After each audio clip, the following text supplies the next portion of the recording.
വാർത്താരംഭത്തിലേക്ക് വിശദമായി മുഖ്യമന്ത്രി പിണറായി വിജയന്റേത് ഹിന്ദു ദിനപത്രത്തിലെ അഭിമുഖം പുതിയ രാഷ്ട്രീയ പോരാട്ടത്തിന് വഴി തുറന്നിരിക്കുകയാണ്.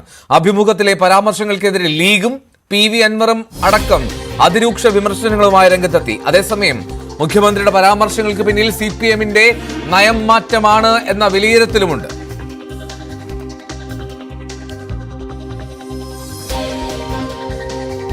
യുദ്ധപ്രഖ്യാപനം നടത്തി മുന്നേറുന്ന PV അൻവർ എംപിലേക്ക് മറുപടി എന്നോണമാണ് ദി ഹിന്ദുവിലെ പിണറായി വിജയന്റെ പരാമർശങ്ങൾ. സ്വർണ്ണക്കടത്ത് കേസുകളിൽ സർക്കാർ സ്വീകരിച്ച നടപടികൾ മുഖ്യമന്ത്രി എണ്ണമിട്ട് വിശദീകരിക്കുന്നു.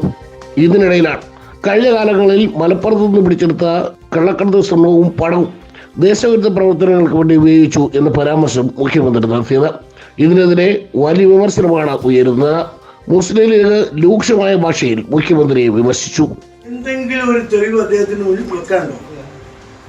എന്തെങ്കിലും ഒരു തെളിവ് മലപ്പുറം ജില്ലയിൽ ചെയ്തു എന്നത് കരിപ്പൂർ എയർപോർട്ട് അവിടെ ആയതുകൊണ്ട് ആ എയർപോർട്ടിലൂടെ വരുന്ന സ്വർണത്തെ കുറിച്ചായിരിക്കാം അദ്ദേഹം പറയുന്നത്. അത് മലപ്പുറം ജില്ലയിലാണ്. അവിടെ പിടിക്കപ്പെട്ടില്ല. ഏറെ കണ്ണൂർ ജില്ലക്കാരാണ്. കണ്ണൂർ ജില്ലയിൽ നിന്നുള്ള ആളുകൾ പോയിട്ടാണ് അവിടെ സ്വർണം കടത്തുന്നവരെ തട്ടിക്കൊണ്ടു പോകുന്നത്. ഇന്നലെ വൈകിട്ട് കോഴിക്കോട് മുതലക്കുളത്ത് നടന്ന പൊതുയോഗത്തിൽ PV അൻവർ എംഎൽഎയും മുഖ്യമന്ത്രിയെ കടന്നാക്രമിച്ചു. വ്യക്തമായ രാഷ്ട്രീയ ലക്ഷ്യത്തോടെയാണ് പിണറായി വിജയൻ മലപ്പുറം വിമർശനം നടത്തിയതെന്നാണ് അൻവറിന്റെ പക്ഷം. ഇന്നെന്താണ് ബഹുമാനപ്പെട്ട മുഖ്യമന്ത്രി പറഞ്ഞത്?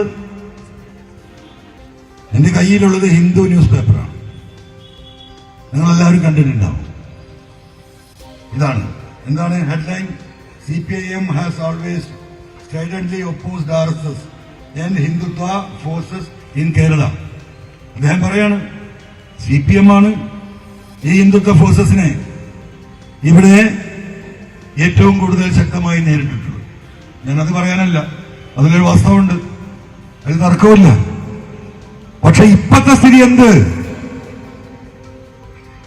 അവിടെയാണ് പ്രശ്നം. ഇതിന് അദ്ദേഹം പറഞ്ഞു വരുന്നത് മലപ്പുറം ജില്ല സംസ്ഥാനത്തെ ഏറ്റവും വലിയ ക്രിമിനൽ സംഘത്തിന്റെ കേന്ദ്രം. ആരോടാ പറയുന്നത്? ഹിന്ദു ന്യൂസ് പേപ്പറിനോട്. ലീഗിനും അൻവറിനും പിന്നാലെ മറ്റു നിരവധി സംഘടനകളും മുഖ്യമന്ത്രി മലപ്പുറം പരാമർശത്തിന് രംഗത്ത് വരും എന്നാണ് പ്രതീക്ഷിക്കുന്നത്. അതേസമയം മുഖ്യമന്ത്രി വ്യക്തമായ രാഷ്ട്രീയ ലക്ഷ്യത്തോടെയാണ് മലപ്പുറം വിമർശനം നടത്തിയത് എന്ന് വിശ്വസിക്കുന്നവരുമുണ്ട്. ഇക്കഴിഞ്ഞ ലോക്സഭാ തെരഞ്ഞെടുപ്പിനടക്കം നേരിട്ട കനത്ത തിരിച്ചടി മറികടക്കാൻ കൈവിട്ടുപോയ ഹിന്ദു പിന്നോക്കോട്ടുകൾ തിരിച്ചുപിടിക്കാനാണ് മുഖ്യമന്ത്രിയും പാർട്ടിയും ശ്രമിക്കുന്നതെന്ന് വിശ്വസിക്കുന്നവരും ഉണ്ട്. ഏതായാലും എന്താണ് ഉദ്ദേശിച്ചതെന്ന് മുഖ്യമന്ത്രിയും CPM-ഉം വിശദീകരിക്കട്ടെ എന്നാണ് ഇവരും പറയുന്നത്. Political desk, news 18. മുഖ്യമന്ത്രിക്കെതിരെ കടുത്ത വിമർശനം തുടരുകയാണ് PV അൻവർ. മുഖ്യമന്ത്രി ഒരു സമുദായത്തെ കുറ്റക്കാരാക്കുന്നുവെന്ന് കരിപ്പൂർ വിമാനത്താവളത്തിലെ സ്വർണ്ണക്കടത്തടക്കമുള്ള വിഷയങ്ങളിലെ മുഖ്യമന്ത്രിയുടെ പ്രതികരണം ചൂണ്ടിക്കാട്ടി അൻവർ ആരോപിച്ചു. കൂടുതൽ വിവരങ്ങളുമായി CV അനുമോദ് ചേരുന്നു. അനുമോദ്, ഈ മുഖ്യമന്ത്രിയുടെ ആ അഭിമുഖം അത് വലിയ തോതിൽ രാഷ്ട്രീയ ചർച്ചയായി മാറുകയാണ്. അത് മലപ്പുറത്തിനെതിരെയുള്ള പരാമർശമാണ് എന്ന് പറയുമ്പോൾ അതിനപ്പുറത്തേക്ക് അതിൽ CPM-ന്റെ നയം മാറ്റമാണ് എന്നുള്ള വിലയിരുത്തലുകളും ഉണ്ടാകുന്നു. ഈ ഒരു സാഹചര്യത്തിൽ എന്തായിരിക്കും ഇനിയുള്ള പ്രതികരണങ്ങൾ, ഇനിയുള്ള മുന്നോട്ട് പോക്ക് എങ്ങനെയായിരിക്കും?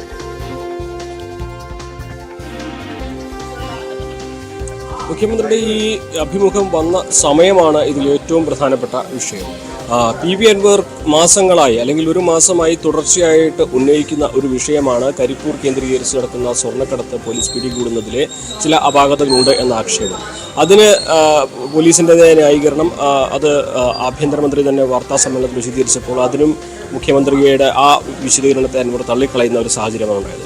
ഇവിടെയാണ് കഴിഞ്ഞ ദിവസം ഹിന്ദുവിൽ വന്ന അഭിമുഖത്തിൽ മലപ്പുറം കേന്ദ്രീകരിച്ച് പിടികൂടുന്ന സ്വർണവും ഹവാലപ്പണവും ഒക്കെ ദേശവിരുദ്ധ പ്രവർത്തനത്തിന് ഉപയോഗിക്കുന്നതാണ് എന്ന അദ്ദേഹത്തിൻ്റെ പ്രസ്താവന വന്നിരിക്കുന്നത്.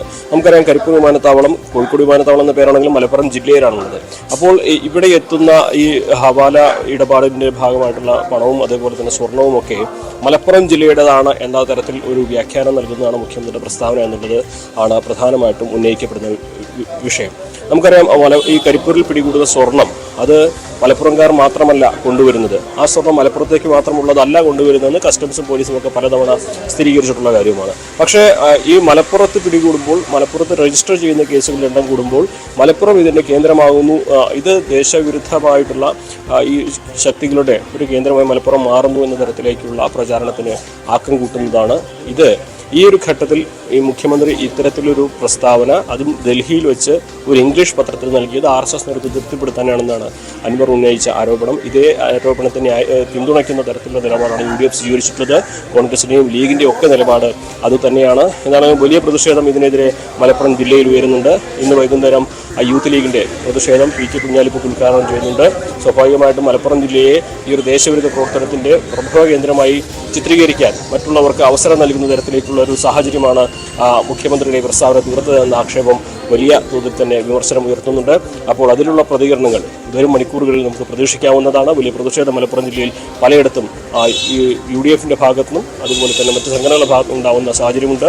മറ്റൊരു രാഷ്ട്രീയമായിട്ടുള്ളൊരു കാര്യം, ഇതുവരെ മുസ്ലിം സമുദായ സംഘടനകൾ, അതായത് മുഖ്യമന്ത്രിയെ പിന്തുണച്ചിരുന്ന, ഇടതുപക്ഷത്തിൻ്റെ ഒപ്പം നിന്നിരുന്ന സമുദായ സംഘടനകൾ വരെ ഇന്നലെ മുഖ്യമന്ത്രിയുടെ പ്രസ്താവനയ്ക്കെതിരെ രംഗത്തെത്തുന്ന ഒരു കാഴ്ചയും വന്നിട്ടുണ്ട്. മാറി വരുന്ന രാഷ്ട്രീയ സാഹചര്യങ്ങൾ, അതായത് മുസ്ലിം സാമുദായിക സംഘടനകളുടെ നിലപാടുകളിൽ തന്നെ മാറ്റം വരുത്തുവാൻ ഈ പ്രസ്താവനകളും സമീപകാലത്തുണ്ടാകുന്ന സംഭവവികാസങ്ങളും കാരണമാകുമോ എന്നാണ് നമുക്കിനി കണ്ടറിയേണ്ടത്. ഈ നേരത്തെ ഈ ഒരു രാഷ്ട്രീയ നിലപാട്, ഇടതുപക്ഷത്തിൻ്റെ രാഷ്ട്രീയ നിലപാട് മാറുന്നതിൻ്റെ തുടക്കമായിട്ട് വേണം നമുക്ക് ഇത്തരത്തിലുള്ള പ്രസ്താവനയെ കാണുവാൻ എന്ന് പോലും നമുക്ക് വ്യാഖ്യാനിക്കാൻ കഴിയും. എന്താണെങ്കിലും തുടർ മണിക്കൂറുകളിലെ പ്രതികരണങ്ങൾ വളരെ നിർണായകമാണ്. ഉറപ്പായും അതാണ്, കൂടുതൽ പ്രതിഷേധങ്ങൾ വരുന്നു, കൂടുതൽ പ്രതികരണങ്ങൾ ഈ വിഷയത്തിൽ വരുന്നതിനാലും വലിയ തോതിൽ ചർച്ചയാവുന്നു എന്നുള്ളതാണ്. ഇതിനിടെ ഇന്നും നാളെയുമായി മഞ്ചേരി, വേങ്ങര മണ്ഡലങ്ങളിൽ വിശദീകരണ യോഗം നടത്തുമെന്ന് പ്രഖ്യാപിച്ചിരുന്നുവെങ്കിലും കടുത്ത തൊണ്ടവേദനയെ തുടർന്ന് പരിപാടി റദ്ദാക്കുകയാണ് എന്ന് അൻവർ ഫേസ്ബുക്കിലൂടെ പ്രതികരിച്ചു. ത്രോട്ട് ഇൻഫെക്ഷൻ കുറച്ച് കൂടിയതുകൊണ്ട് 2 ദിവസത്തെ മിനിമം റെസ്റ്റ് ഡോക്ടേഴ്സ് കമ്പൽസറി ആയി ആവശ്യപ്പെട്ടിരിക്കുകയാണ്. അതുകൊണ്ട് 2 പ്രോഗ്രാമുകളും താൽക്കാലികമായി മറ്റൊരു ഡേറ്റിലേക്ക് മാറ്റിവെക്കുകയാണ്. നല്ലവരായ ജനങ്ങൾ ഈ കാര്യം ഉൾക്കൊള്ളുമെന്ന് പ്രതീക്ഷിക്കുകയാണ്.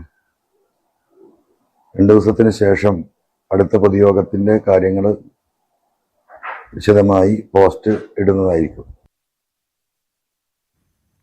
CV അനുമോദ് തുടരുന്നുണ്ട്. അനുമോദ്, ഈ PV അൻവർ നിശ്ചയിച്ച പൊതുയോഗങ്ങളിൽ അത് ആരോഗ്യ പ്രശ്നങ്ങൾ മാറ്റിവെക്കുന്നു എന്ന് വ്യക്തമാക്കുന്നു. അപ്പോൾ എന്ന് കൂടുതൽ കാര്യങ്ങൾ പറയും, അല്ലെങ്കിൽ ഇനി എന്ന് ഈ മാറ്റിവെക്കുന്ന പൊതുയോഗം നടത്തുമെന്നുള്ളതിൽ സൂചന നൽകുന്നുണ്ടോ?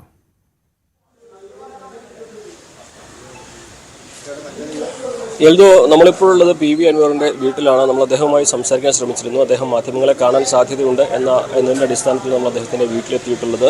പൊതുയോഗത്തിൽ സംസാരിക്കാൻ കഴിയുന്ന ആരോഗ്യസ്ഥിതി അല്ലെങ്കിലും മാധ്യമങ്ങളോട് ഇവിടെ വീട്ടിൽ വെച്ച് വേണമെങ്കിൽ സംസാരിക്കാമെന്നാണ് അദ്ദേഹം പറഞ്ഞിരിക്കുന്നത്. സ്വാഭാവികമായിട്ടും അദ്ദേഹത്തിൻ്റെ പ്രതികരണം നമ്മൾ ഇവിടെ പ്രതീക്ഷിക്കുന്നുണ്ട്. മാത്രമല്ല,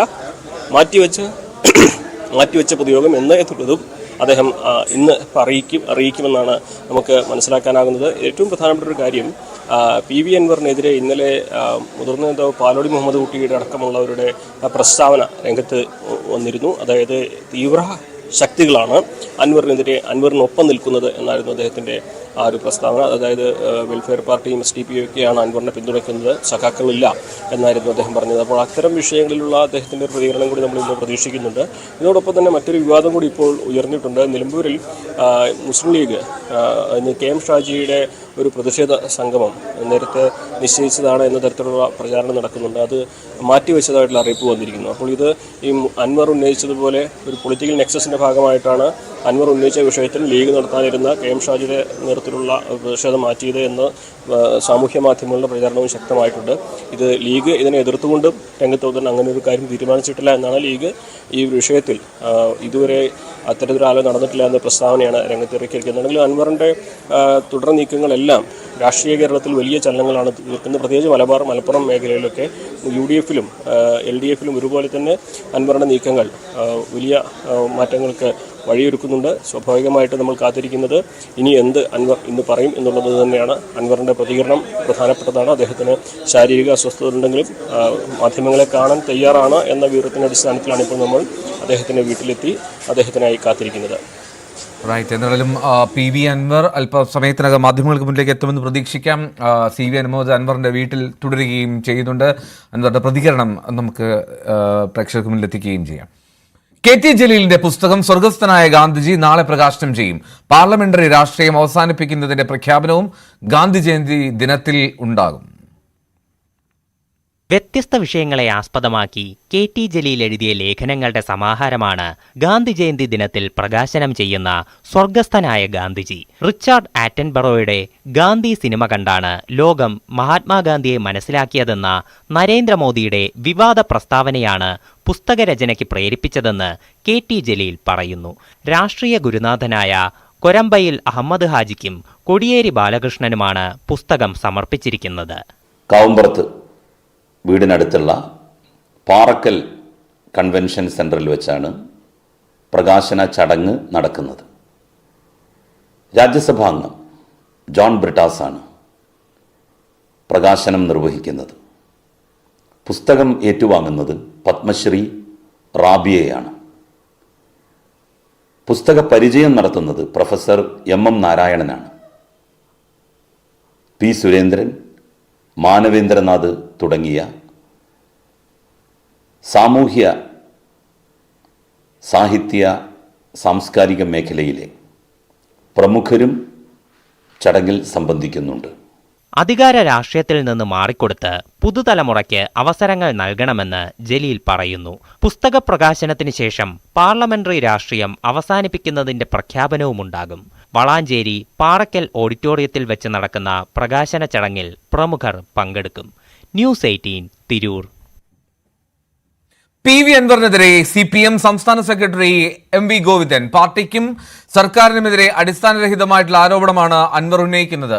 ഇടതുപക്ഷ സ്വതന്ത്ര MLA എന്ന നിലയിൽ സാമാന്യ മര്യാദ പാലിക്കാതെ പരസ്യ പ്രസ്താവന നടത്തി പാർട്ടിക്കും മുഖ്യമന്ത്രിക്കുമെതിരെ നീങ്ങുകയാണ് അൻവർ. CPM-നെയും LDF-നെയും തകർക്കാനുള്ള സ്ഥാപിത താല്പര്യമാണ് എന്ന് വ്യക്തമാണെന്നും ഇതുകൊണ്ടൊന്നും മുന്നണിയെയും പാർട്ടിയെയും തകർക്കാൻ കഴിയില്ലെന്നും ദേശാഭിമാനിയിൽ കോടിയേരി അനുസ്മരിച്ചുകൊണ്ട് എഴുതിയ ലേഖനത്തിൽ MV ഗോവിന്ദൻ വിമർശിച്ചു. മലപ്പുറത്തെ മുഖ്യമന്ത്രി അപമാനിച്ചു എന്ന പ്രതിപക്ഷത്തിന്റെയും PV അൻവറിന്റെയും ആരോപണം തള്ളി CPM കേന്ദ്ര കമ്മിറ്റി അംഗം AK ബാലൻ. മലപ്പുറത്ത് നിന്ന് സ്വർണം പിടിച്ചാൽ എങ്ങനെ മലപ്പുറത്തുകാരെ അപമാനിക്കലാകും? തിരുവനന്തപുരത്ത് നിന്ന് പിടിച്ചെന്ന് പറഞ്ഞാൽ തിരുവനന്തപുരത്തുകാരെ അപമാനിക്കൽ ആണോ എന്നാണ് AK ബാലന്റെ ചോദ്യം. തിരുവനന്തപുരത്ത് നിന്ന് പിടിച്ച സ്വർണം മുഴുവനും കമലയും വീണയും പിണറായിയും കൊണ്ടുപോയി എന്നല്ലേ പറഞ്ഞതെന്നും ഇപ്പോൾ എന്താ എന്നും ബാലൻ ചോദിച്ചു. മുഖ്യമന്ത്രി ഹിന്ദു പത്രത്തിന് നൽകിയ അഭിമുഖം അത് വക്രീകരിച്ചു. കേരള ജനത ഇത് അംഗീകരിക്കില്ലെന്നും AK ബാലൻ പറഞ്ഞു. കേരളത്തിന്റെ സമരാജ്യനായ മുഖ്യമന്ത്രിയുടെ അഭിമുഖത്തെ വക്രീകരിച്ചു. ഹിന്ദു എന്ന് അദ്ദേഹം നിരവധി പ്രാവശ്യം പറഞ്ഞു. അപ്പം മനസ്സിലുള്ളത് എന്താണ് എന്നുള്ളത് വളരെ വ്യക്തമാണ്. അത് ഹിന്ദുവായി എന്തെങ്കിലും ഒരു ബന്ധമുള്ള പത്രമല്ലത്. ഹിന്ദുക്കളുമായി ഹിന്ദുത്വമായി ശക്തമായ വിയോജിപ്പുള്ളൊരു പത്രമാണ്.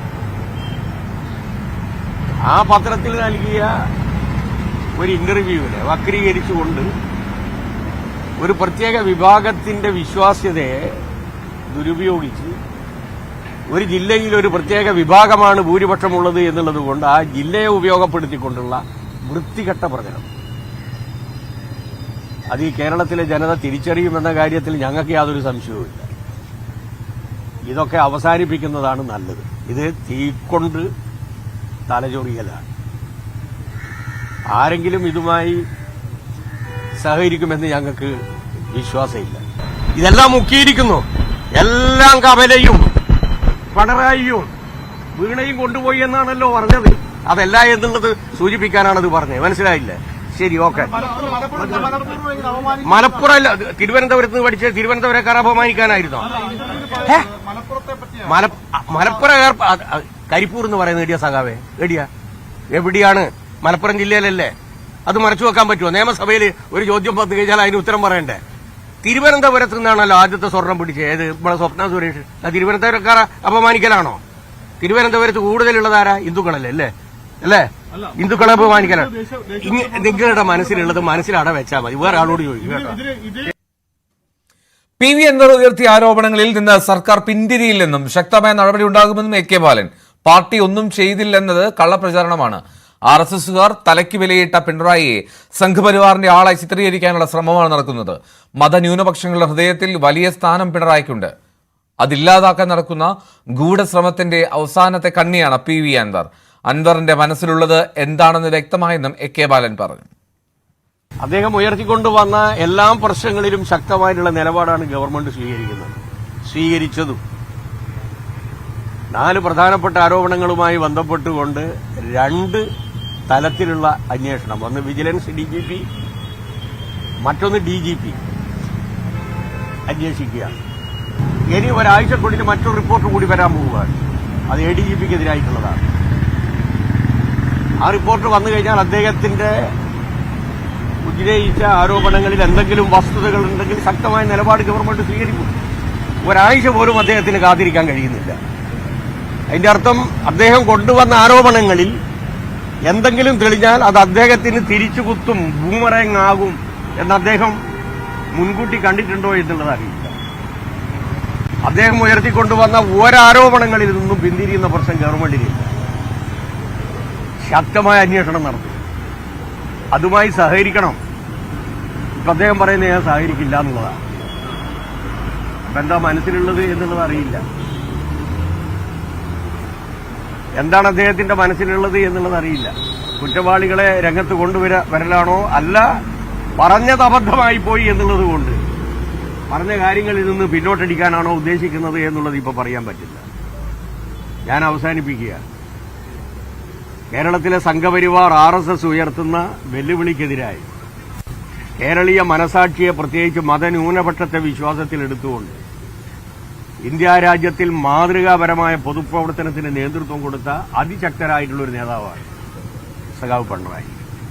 ഈ അനുകൂല്യത ഇല്ലാതാക്കാനുള്ള ഗൂഢശ്രമം തിരക്കാക്കണ്ട, പൊളിക്കുക എന്നുള്ളത് കഴിഞ്ഞ 8 വർഷം മുമ്പേ തുടങ്ങിയതാണ്. അതിന്റെ അവസാനത്തെ കണ്ണിയാണ് അൻവർ. KM ഷാജി നിലമ്പൂരിൽ ഇന്ന് പങ്കെടുക്കാനിരുന്ന പരിപാടി ലീഗ് നേതൃത്വം മുടക്കിയെന്ന ആരോപണം.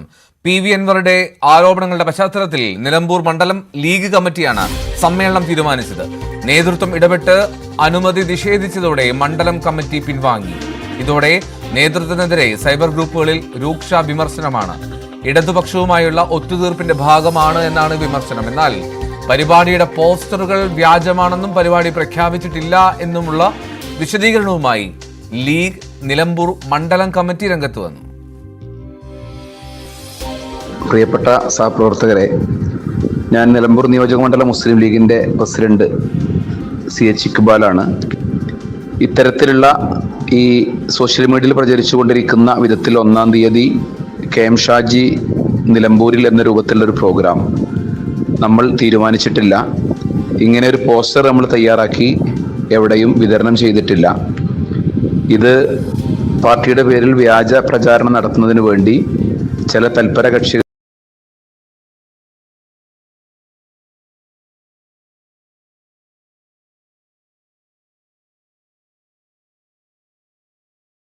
നമ്മുടെ ഒട്ടനവധി പ്രവർത്തകർക്ക് പ്രയാസങ്ങൾ ഉണ്ടാക്കും. സോഷ്യൽ മീഡിയയിലൂടെ നാഥനില്ലാത്ത വിധത്തിലുള്ള പ്രചാരം നടത്തി നമ്മുടെ പ്രവർത്തകർ വലിയ ആവേശത്തോടു കൂടെ പല പ്രദേശങ്ങളിൽ നിന്നും നിലമ്പൂരിലേക്ക് എത്തിച്ചേരാനുള്ള സാധ്യതയുണ്ട്. അതുകൊണ്ട് ഉണ്ടായേക്കാവുന്ന വിഷമങ്ങൾ നമ്മുടെ പ്രവർത്തകർക്ക് വളരെ വലുതായിരിക്കും എന്ന് എല്ലാവർക്കും അറിയാം. അതുകൊണ്ട് തന്നെ ഇത്തരത്തിലുള്ള ഒരു പരിപാടി മുസ്ലിം ലീഗിൻ്റെ നിയോജകമണ്ഡലം കമ്മിറ്റിയുടെ അറിവോടുകൂടെ നമ്മൾ തീരുമാനിച്ചിട്ടില്ല. ഇങ്ങനെയൊരു പോസ്റ്റർ നമ്മൾ തയ്യാറാക്കിയിട്ടില്ല, ഇത് പ്രചരിപ്പിച്ചിട്ടില്ല.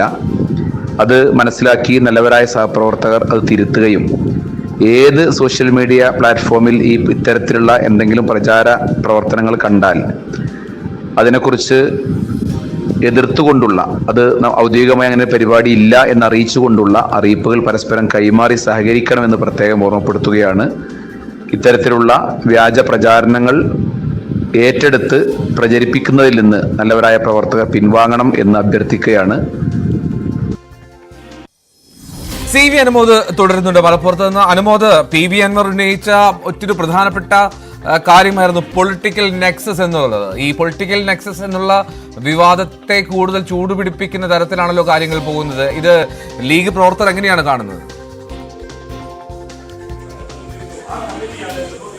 തീർച്ചയായും നേരത്തെ പറഞ്ഞ പോലെ അൻവറിന്റെ പ്രസ്താവനകൾ ഇടതുപക്ഷത്തെ മാത്രമല്ല ഒരു പരിധിവരെ ഇപ്പോൾ വലതുപക്ഷത്തെയും പ്രതിസന്ധിയിലാക്കുന്ന ഒരു സാഹചര്യം തീർക്കുന്നുണ്ട് എന്നുള്ളത് തന്നെയാണ് ഈ സംഭവവികാസങ്ങൾ സൂചിപ്പിക്കുന്നത്.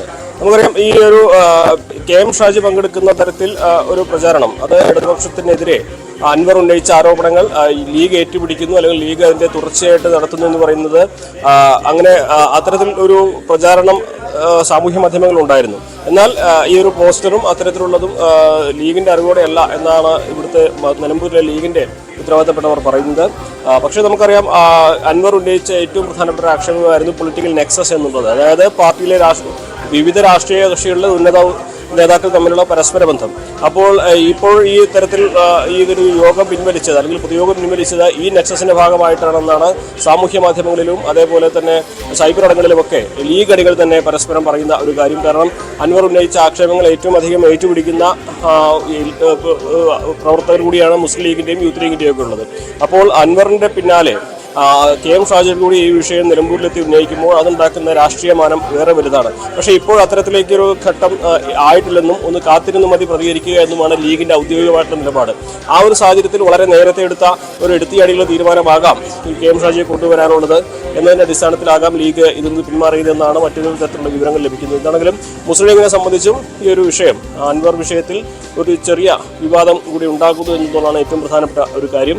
അൻവർ ഉന്നയിച്ച നെക്സസ് നിലനിൽക്കുന്നു എന്ന ചോദ്യം ലീഗ് അണികൾക്കിടയിൽ തന്നെ വ്യാപകമായിട്ട് ഉയരുന്നുണ്ട് ഈ സംഭവത്തെ തുടർന്ന് എന്നുള്ളതും മറ്റൊരു സംഭവവികാസമാണ്.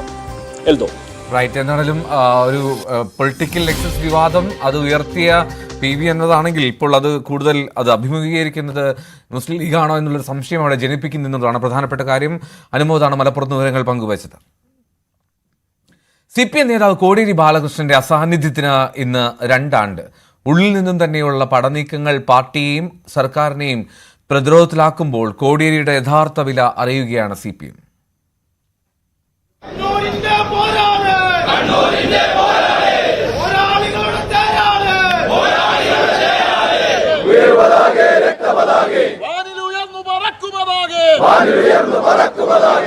CPM-ൽ ഇത് സമ്മേളനകാലം. വിവാദ ചുഴിയിൽ നിലതെറ്റി പാർട്ടിയും സർക്കാരും ആടിയുലയുന്നു. ഏതു പ്രതിസന്ധി കാലത്തുമെന്ന പോലെ മാർക്സിസ്റ്റ് പാർട്ടിയുടെ ഓരോ പ്രവർത്തകനും പറയുന്നുണ്ടാകും, കോടിയേരി ഉണ്ടായിരുന്നുവെങ്കിൽ ഒരുപക്ഷെ മുൻപെന്നത്തെക്കാളും ഏറെ.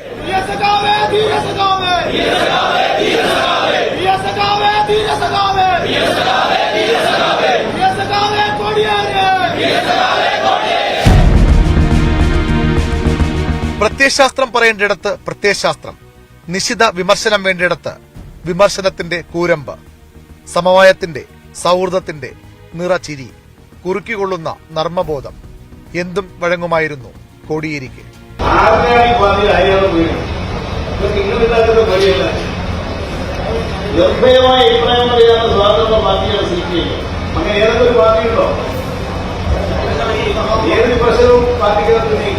ബ്രാഞ്ച് അംഗം മുതൽ ആർക്കും സമീപിക്കാവുന്ന പാർട്ടി സെക്രട്ടറി, ഏവരെയും കേൾക്കാനുള്ള സൗമനസ്യം, സംസ്ഥാനത്തെവിടെയും താഴെത്തട്ടിലെ സഖാക്കളെ പോലും പേരെടുത്തു വിളിക്കാൻ തക്ക ഹൃദയബന്ധം, പ്രവർത്തന പരിചയം.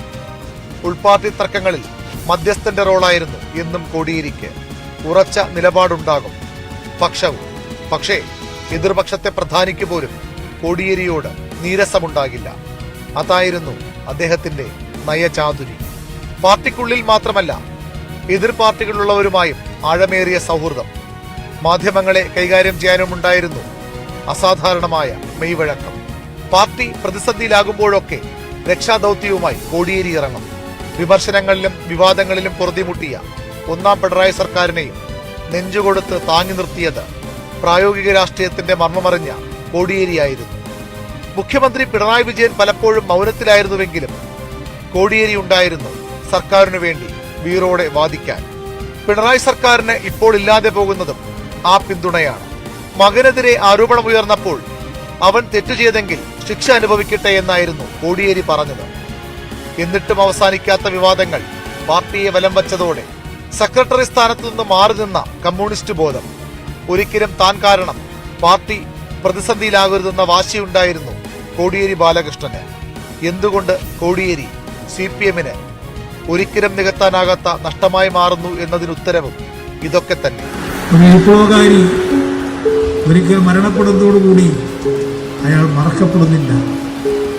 അയാൾ കൂടുതൽ ഊർജമായി നമുക്ക് മുമ്പിൽ ഉയർന്നു നിൽക്കുകയാണ് ചെയ്യുന്നത്.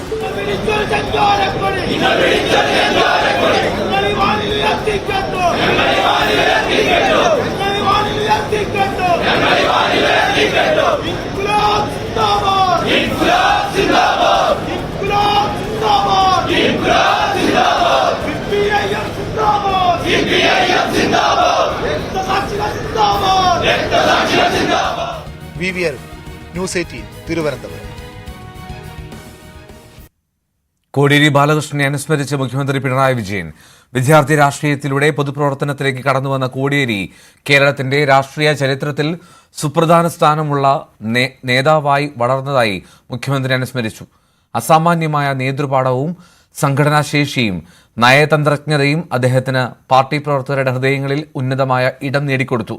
പ്രതിസന്ധികളിൽ പാർട്ടിയെ ഉലയാതെ കാക്കുന്ന, ദിശാബോധം തെറ്റാതെ മുന്നോട്ട് നയിക്കുന്ന നേതാവായി കോടിയേരി നിലകൊണ്ടു. എതിരാളികളിൽ പോലും ആദരവുണ്ടാക്കിയ വ്യക്തിപരമായ ഔന്നത്യം കോടിയേരിയെ ജനകീയനായ നേതാവാക്കിയെന്നും മുഖ്യമന്ത്രി ഫേസ്ബുക്കിൽ കുറിച്ചു. കോടിയേരി ബാലകൃഷ്ണന്റെ പൊതുദർശന വിവാദത്തിൽ PV അൻവറിന് മറുപടിയുമായി AK ബാലൻ. പൊതുദർശനത്തിന്റെ പരിമിതി കോടിയേരിയുടെ കുടുംബത്തെ ബോധ്യപ്പെടുത്തിയിരുന്നു. അന്നു തന്നെ ഇതിനെതിരെ പ്രചാരണമുണ്ടായി.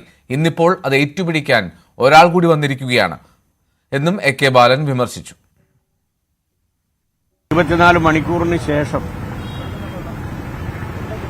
ഡെഡ് ബോഡി സംസ്കരിക്കുക എന്നുള്ളത് വൈദ്യ ഉപദേശപ്രകാരം സാധ്യമായിരുന്നില്ല. അതിന്റെ ഭാഗമായിട്ടാണ് 1-ാം തീയതി നമ്മെ വിട്ടുപിരിഞ്ഞ സഖാവ് കോടിയേരിയെ 2-ാം തീയതി തലശ്ശേരി ടൗൺ ഹാളിലും 3-ാം തീയതി കണ്ണൂർ DC ഓഫീസിലും പൊതു ദർശനത്തിന് വെച്ച് അന്ന് വൈകുന്നേരം പയ്യാമ്പലത്ത് സംസ്കരിച്ചത്.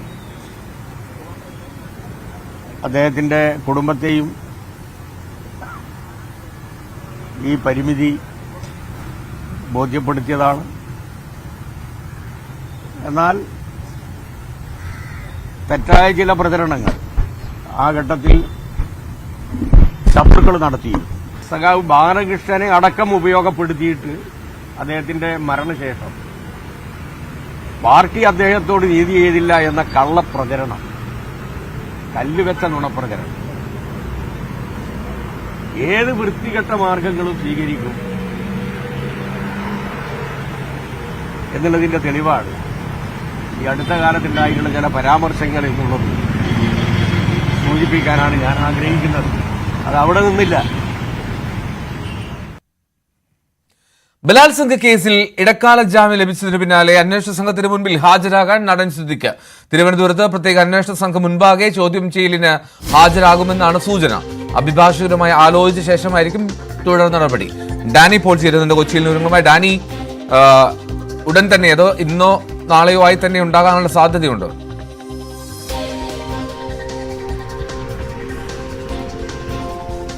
എൽദോ, ആ രീതിയിലാണ് അത് ഇപ്പോൾ നടക്കുന്ന ഒരു കാര്യങ്ങൾ. ഇപ്പോൾ അതുമായി ബന്ധപ്പെട്ടുകൊണ്ടുള്ള ചില ചർച്ചകളിലേക്ക് നീങ്ങിയിട്ടുണ്ട്. കാരണം അഭിഭാഷകരുമായി ബന്ധപ്പെട്ടാണ് സിദ്ദിഖിന്റെ അഭിഭാഷകരുമായി ബന്ധപ്പെട്ടുകൊണ്ടാണ് ഈ രീതിയിലൊരു ആലോചനകൾ നടക്കുന്നത്. അതിലൊരു പ്രധാനപ്പെട്ട കാര്യം, ഇതിൽ നോട്ടീസ് ലഭിച്ചതിന് ശേഷം സിദ്ദിഖ് ഈ അന്വേഷണ ഉദ്യോഗസ്ഥരുടെ പക്കലേക്ക് ചെല്ലുക, അവർ പറയുന്ന സ്ഥലത്ത് സമയത്ത് അങ്ങോട്ട് നീങ്ങുക എന്നൊരു ഉപദേശമാണ് ആദ്യഘട്ടത്തിൽ വന്നിരിക്കുന്നത്. അത് തിരുവനന്തപുരത്ത് തന്നെയാണ് സ്വാഭാവികമായി അവിടേക്ക് തന്നെയാണ് എത്തുക. അതിന് ഒരു ദിവസം കൂടി കാത്തുനിന്നതിന് ശേഷം അല്ലെങ്കിൽ അഭിഭാഷകർ തന്നെ അറിയിക്കും, അല്ല ഈ ദിവസങ്ങളിൽ താൻ ഹാജരാകാൻ സന്നദ്ധനാണ് എന്ന് അന്വേഷണ സംഘത്തോട് പറയുക. ഇതെല്ലാം തന്നെ ഇന്ന് തന്നെ ഉണ്ടാകും. അതായത് ഇന്ന് ഇതുമായി ബന്ധപ്പെട്ടുകൊണ്ട് കൃത്യതയോടുകൂടി എന്ന് ഹാജരാകും, അല്ലെങ്കിൽ സിദ്ദിഖ് എന്നാണ് വരേണ്ടതെന്ന് അന്വേഷണ സംഘമോ അല്ലെങ്കിൽ താൻ ഇന്ന ദിവസം അന്വേഷണ സംഘത്തിന് മുൻപാകെ ഹാജരാകാമെന്നത് താൻ ഏത് സമയത്തും ഹാജരാകാൻ തയ്യാറാണ്. ഇത് ഈ നോട്ടീസ് കിട്ടുന്നതിന് വേണ്ടിയാണ് ഈ ഇപ്പോൾ കാത്തിരിക്കുന്നതെന്നാണ് സിദ്ദിഖുമായി ബന്ധപ്പെട്ട അഭിഭാഷകർ അറിയിക്കുന്നത്. അങ്ങനെ നോട്ടീസ് നൽകാൻ വൈകുന്നു എന്ന രീതിയിലേക്ക് കാര്യങ്ങൾ പോവുകയാണെങ്കിൽ സന്നദ്ധത പ്രകടിപ്പിച്ചുകൊണ്ട് ബന്ധപ്പെട്ടുകൊണ്ട് അന്വേഷണ സംഘത്തിന് മുൻപാകെ സിദ്ദിഖ് എത്താനുള്ള ഒരു സാഹചര്യവുമാണ് മുന്നിൽ നിൽക്കുന്നത്. കാരണം ഇതുമായി ബന്ധപ്പെട്ടുകൊണ്ട് സുപ്രീം കോടതിക്ക് സിദ്ദിഖിന്റെ അഭിഭാഷകർ സിദ്ദിഖുമായി ബന്ധപ്പെട്ട് നൽകിയ ഉറപ്പുകളുണ്ട്. ഏതു സമയത്തും എപ്പോൾ വേണമെങ്കിലും അന്വേഷണ ഉദ്യോഗസ്ഥർക്ക് മുൻപാകെ എത്ര സമയത്ത് എത്ര സമയം വേണമെങ്കിലും അവർക്ക് മുന്നിൽ താൻ ചെലവഴിക്കാൻ തയ്യാറാണെന്നത് അടക്കമുള്ള കാര്യങ്ങൾ പറഞ്ഞിട്ടുണ്ട്. അതെല്ലാം തന്നെ ഉപാധികളായി ബന്ധപ്പെട്ടുകൊണ്ടുള്ളത് തന്നെയാണ്. അപ്പോൾ അതിലൊരു വിട്ടുവീഴ്ചയിലേക്ക് പോകേണ്ടതില്ലാതെ ആ രീതിയിലേക്ക് തന്നെ കാര്യങ്ങൾ കൊണ്ടുപോകുക എന്ന് തന്നെയാണ് അതിൽ ഉദ്ദേശിക്കുന്നത്. അതുകൊണ്ട് ഇതുമായി ബന്ധപ്പെട്ടുകൊണ്ടുള്ള തീരുമാനം വരും സമയത്ത് തന്നെ ഉണ്ടാകുമെന്നാണ് പ്രതീക്ഷിക്കുന്നത്. തിരുവനന്തപുരത്ത് അന്വേഷണ ഉദ്യോഗസ്ഥർക്ക് മുൻപാകെ എത്താൻ തന്നെയാണ് തീരുമാനിച്ചിട്ടുള്ളത്. നിലവിൽ സിദ്ദിഖിന്റെ ഇവിടെയുള്ള ആലുവയിൽ കരുമാനൂരിലുള്ള വസതിയിലോ കാക്കനാട് പടമുകളിലുള്ള വസതിയിലോ ഒന്നും തന്നെ കുടുംബാംഗങ്ങളോ സിദ്ദിഖോ ആരും തന്നെ ഇതുവരെയും എത്തിയിട്ടുമില്ല. എന്തായാലും ഇതുമായി ബന്ധപ്പെട്ടുകൊണ്ടുള്ള ചർച്ചകളും കാര്യങ്ങളുമെല്ലാം പുരോഗമിക്കുന്നുണ്ട്. വൈകാതെ അത് സംബന്ധിയായ കാര്യങ്ങൾ തീരുമാനമുണ്ടാവുകയും ചെയ്യും. ഞാനിപ്പോഴാണ് വിവരങ്ങൾ നൽകിയത്.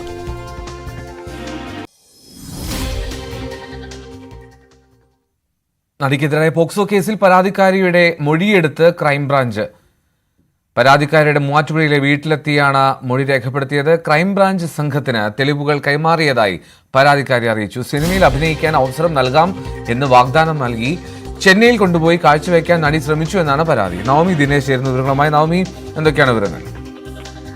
എന്തോ സിനിമാ മേഖലയിലെ 4 പ്രമുഖ നടന്മാരുൾപ്പെടെ 7 പേർക്കെതിരെ പരാതി നൽകിയ നടിക്കെതിരെ ഒരു പോക്സോ പരാതിയുമായി ബന്ധുകൂടിയായിട്ടുള്ള യുവതി രംഗത്തെത്തിയിരുന്നു. അതായത് ചെന്നൈയിൽ കൊണ്ടുപോയി, താൻ 10ാം ക്ലാസ് കഴിഞ്ഞിരിക്കുന്ന സമയത്തായിരുന്നു ചെന്നൈയിലേക്ക് കൊണ്ടുപോയി അവിടെ സിനിമയിൽ അഭിനയിക്കാമെന്ന് വാഗ്ദാനം നൽകുകയും ഓഡിഷൻ എന്ന പേരിൽ ഒരു ഹോട്ടലിലേക്ക് കൊണ്ടുപോവുകയും ചെയ്തു. അവിടെ തനിക്ക് പരിചയമില്ലാത്ത ഒരു കൂട്ടം പുരുഷന്മാർ അവർ തന്നോട് അപമര്യാദയെ പെരുമാറുകയും തന്നെ അനുവാദമില്ലാതെ ശരീരത്തിൽ സ്പർശിക്കാൻ ശ്രമിക്കുകയും ചെയ്തു.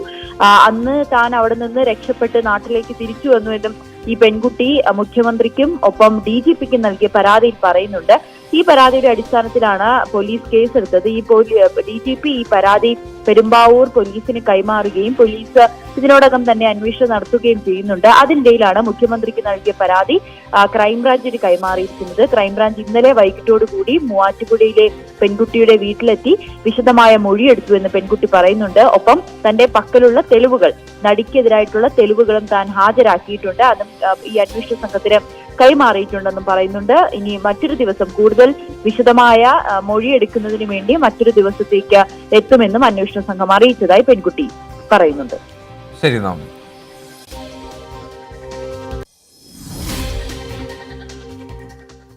കൂടുതൽ വാർത്തകളിലേക്ക് മടങ്ങിയെത്താം വീഡിയോയിലേക്ക് ശേഷം.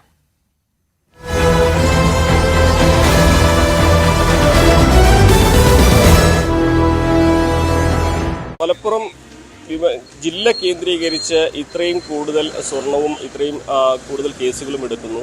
ഇത് രാജ്യദ്രോഹത്തിനു വേണ്ടിയാണ് ഉപയോഗിക്കുന്നതെന്ന പരാമർശം സ്വാഭാവികമായിട്ടും മലപ്പുറത്ത് വലിയ പ്രതിഷേധങ്ങൾക്കാണ് വഴിവെച്ചിരിക്കുന്നത്.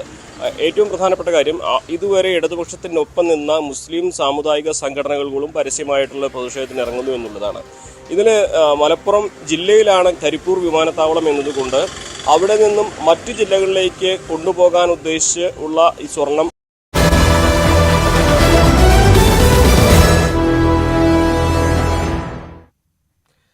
വീണ്ടും വാർത്താരംഭം തുടരുകയാണ്. കോഴിക്കോട് ചികിത്സാ പിഴവ് കാരണം രോഗി മരിച്ച സംഭവത്തിൽ അറസ്റ്റിലായ വ്യാജ ഡോക്ടറെ ഇന്ന് കോടതിയിൽ ഹാജരാക്കും. കോട്ടക്കടവ് TMH ആശുപത്രിയിലെ RMO ആയി ചികിത്സ നടത്തിയ വ്യാജ ഡോക്ടർ അബു എബ്രഹാം ലൂക്കാണ് അറസ്റ്റിലായത്.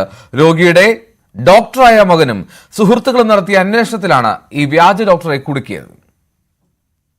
ഇപ്പോൾ 23 സെപ്റ്റംബറിന് രാവിലെ തന്നെ അച്ഛന് നെഞ്ചുവേദനയും ശ്വാസം മുട്ടുമായിട്ട് ഇവിടുന്ന് വീട്ടിൽ നിന്ന് കൊണ്ടുപോയതാണ്. അപ്പോൾ വളരെ അടുത്താണ് TMH ആശുപത്രി, ഒരു 5-10 മിനിറ്റേ ഉള്ളൂ. അപ്പോൾ അവിടെ എത്തിച്ചു, സ്ട്രെച്ചറിലകത്തേക്ക് എടുത്തു. അപ്പോൾ ഇനീഷ്യലായിട്ടുള്ള ഒരു ഫസ്റ്റ് എയ്ഡ് ട്രീറ്റ്മെൻറ്റ് കൊടുത്തില്ല എന്നാണ് അമ്മ അപ്പം ആ സമയത്ത് പറഞ്ഞത്. എന്നെ ഫോൺ വിളിച്ചു. ഞാൻ ആ സമയത്ത് ചണ്ഡീഗഡാണ്, ഞാൻ അവിടെ വർക്ക് ചെയ്യാണ്, ചണ്ഡീഗഡ് ഒരു ഡോക്ടറായിട്ട് വർക്ക് ചെയ്യാണ്. അപ്പോൾ ആ ഒരു സമയത്ത് കൊടുക്കേണ്ട ട്രീറ്റ്മെൻറ്റ് കൊടുത്തില്ല എന്ന് പറഞ്ഞിരുന്നു. പിന്നെ ഇവിടെ വീട്ടിലേക്ക് ഞാൻ അന്ന് രാത്രിയാണ് എത്തിയത്. ഒരു 3-4 ദിവസത്തിന് ശേഷം വീട്ടിൽ വേറൊരു മെഡിക്കൽ എമർജൻസി വന്നപ്പോൾ അതേ ആശുപത്രിയിൽ പോയപ്പോഴാണ് എൻ്റെ വൈഫും അവളും ഡോക്ടറാണ്. അവൾ ആ ഒരു ഡോക്ടറുടെ പേര്, അന്ന് നൈറ്റ് ഡ്യൂട്ടിയിലുണ്ടായിരുന്ന ഡോക്ടർ അബു എബ്രഹാം ലൂക്ക് എന്ന് പറഞ്ഞ ഡോക്ടറുടെ പേര് ആ ഒരു ഡോക്ടേഴ്സ് ലിസ്റ്റിൽ കണ്ടപ്പോൾ തന്നെ ആളെ മനസ്സിലായി. KMCT ആശുപത്രിയിൽ 2011 തൊട്ടിട്ട് ഇതുവരെ MBBS ബിരുദം പാസ്സാവാതെ, സെക്കൻഡ് ഇയർ പോലും പാസ്സാവാതെ ഇരിക്കുന്ന ഒരു വ്യക്തിയാണ് അന്ന് അച്ഛന് ഫസ്റ്റ് എയ്ഡ് കൊടുത്തതെന്ന് മനസ്സിലാക്കാൻ കഴിഞ്ഞു. അപ്പോൾ നമ്മളൊക്കെ ഒരു മെഡിക്കൽ എമർജൻസി ആയിട്ട് രാത്രി ഒരു മെഡിക്കൽ എമർജൻസി എന്ന് വെച്ച് കഴിഞ്ഞാൽ അത്രയ്ക്കും രോഗിക്ക് ബുദ്ധിമുട്ട് തോന്നിയിട്ടാണ് ഒരു രാത്രിയൊക്കെ ഒരാൾ പോവുക ഒരു ആശുപത്രിയിൽ.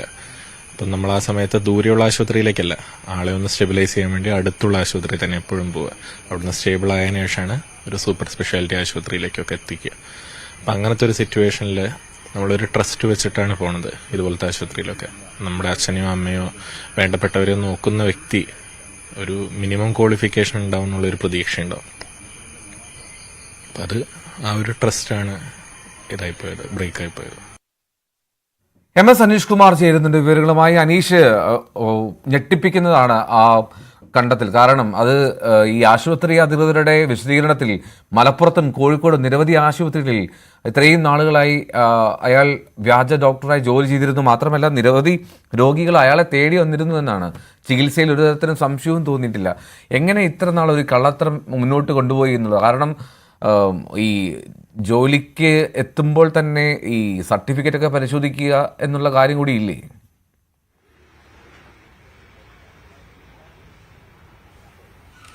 തീർച്ചയായും അങ്ങേയറ്റം ഞെട്ടിക്കുന്ന അല്ലെങ്കിൽ ആരോഗ്യ മേഖലയിൽ നിലനിൽക്കുന്ന ചില തെറ്റായ പ്രവണതകളെക്കുറിച്ചുള്ള കൃത്യമായ വിവരങ്ങളാണ് ഈ വ്യാജ ഡോക്ടറുടെ ചികിത്സയിലൂടെ പുറത്തു വരുന്നത്. കാരണം ഇയാൾ ഒരുപക്ഷെ പഠിച്ചുകൊണ്ടിരുന്നപ്പോൾ തന്നെ ഏതെങ്കിലും സ്വകാര്യ ആശുപത്രികളിൽ ഇത്തരത്തിൽ ജോലിക്ക് കയറിയതാവാം.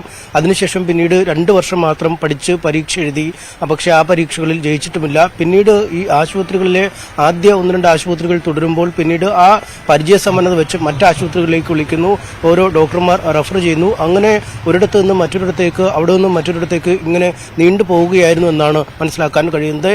ഈ THM ആശുപത്രിയിൽ തന്നെ മറ്റൊരു ഡോക്ടറുടെ സർട്ടിഫിക്കേഷൻ പേരാണ്, എൻറോൾമെന്റിന്റെ പേരാണ് ഈ ഡോക്ടർ അവിടെ, ഈ വ്യാജ ഡോക്ടർ അവിടെ നൽകിയിരുന്നത്. ഇപ്പോൾ പരിശോധനയിൽ അത്തരം വ്യാജ രീതിയിൽ തന്നെയാണ് ഇയാൾ അവിടെ ജോലി സമ്പാദിച്ചതെന്ന് കണ്ടെത്തുകയും ചെയ്തിരുന്നു. എന്തായാലും വലിയ തിരക്കുള്ള ഡോക്ടറായിരുന്നു. പലയിടങ്ങളിൽ നിന്നും ഇയാളെ കാത്ത് രോഗികൾ ആശുപത്രിയിൽ എത്തും എന്നൊക്കെയാണ് ആശുപത്രിക്കാർ നൽകുന്ന വിശദീകരണം. എന്തായാലും ഈ കോഴിക്കോട് നഗരത്തിലേക്ക് മിക്ക ആശുപത്രികളിലും ഇത്തരത്തിൽ ഈ ജോലിക്ക് ഡോക്ടർമാരെ പാസ്സായവരെ എടുക്കാതെ മെഡിക്കൽ കോളേജുകളിലും മറ്റുമൊക്കെ പഠിക്കുന്ന വിദ്യാർത്ഥികളെ ആർഎംഒമാരായി നിയമിക്കുന്നുണ്ട് എന്നാണ് അല്പസമയം മുമ്പ് ആ ആശുപത്രിയുടെ മാനേജർ നമ്മളോട് പറഞ്ഞത്. കാരണം വലിയ പണം ആവശ്യപ്പെടും ഇത്തരത്തിൽ ആർഎംഒമാരായി ജോലി ചെയ്യുന്നതിന് ഡോക്ടർമാർ. ഒപ്പം ഇത്തരം ആർഎംഒ ഡ്യൂട്ടി ചെയ്യുന്നതിന് ഡോക്ടർമാർ തയ്യാറാവാത്ത ഒരു സാഹചര്യവുമുണ്ട്. അതുകൊണ്ട് ആശുപത്രിയിലെ രാത്രി കാര്യങ്ങൾ കൈകാര്യം ചെയ്യാൻ ഇത്തരത്തിലെ വിദ്യാർത്ഥികളെയാണ് നിയോഗിക്കാറുള്ളത്. അതിന് പ്രത്യേക ഗ്രൂപ്പുകളുണ്ട്, സംഘടനയുടെ പ്രത്യേക സംവിധാനങ്ങളുണ്ട്. അതുവഴിയൊക്കെയാണ്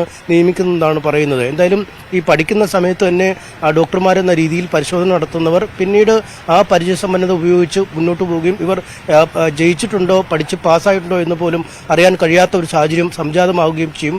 എന്തായാലും ഈ കേസിൽ തന്നെ അശ്വിൻ ഡോക്ടർ കൂടിയാണ് അശ്വിൻ എന്നയാൾ. അദ്ദേഹത്തിന്റെ അച്ഛനാണ് മരിച്ചത്. ആദ്യം അച്ഛൻ മരിച്ചപ്പോൾ കുടുംബത്തിന് യാതൊരു സംശയവും തോന്നിയില്ല. പിന്നീട് മറ്റൊരു ബന്ധുവിനെ ആശുപത്രിയിൽ കൊണ്ടുപോയപ്പം അശ്വിന്റെ ഭാര്യ, അവരും ഡോക്ടറാണ്, അവരാണ് ഈ നെയിം ബോർഡ് കണ്ടിട്ട് ഇങ്ങനൊരാളെ തിരിച്ചറിഞ്ഞത്. ഈ അശ്വിന്റെ ഭാര്യയുടെ KMCT മെഡിക്കൽ കോളേജിൽ പഠിച്ച ആളാണ്, അയാളുടെ സീനിയറായി പഠിച്ച ആളാണ് ഈ വ്യാജ ഡോക്ടർ. പലതവണ പരീക്ഷ എഴുതിയെങ്കിലും ജയിക്കാൻ കഴിഞ്ഞിട്ടുമില്ല.